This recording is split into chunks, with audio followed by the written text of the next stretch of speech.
This is happening in real time on the computer. It's showing a video of a car driving down the road, and the video is sped up, and what it's doing is it's finding the edges of the lanes and it's filling in the lanes with green. And you can see the steering at the top left is telling which angle to turn to get toward the center. Negatives to turn left and positive is to turn right.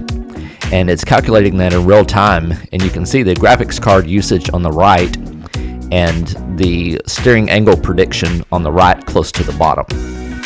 And it's using the canny edge detection with Huff transform.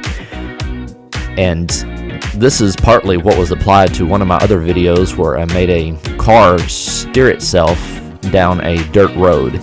It was a car like a Power Wheels type car, and it steered itself by using something similar to this. You can see it in one of my other videos, and that's partly how it works. Thanks for watching. Let me know what you think, and please click like and subscribe.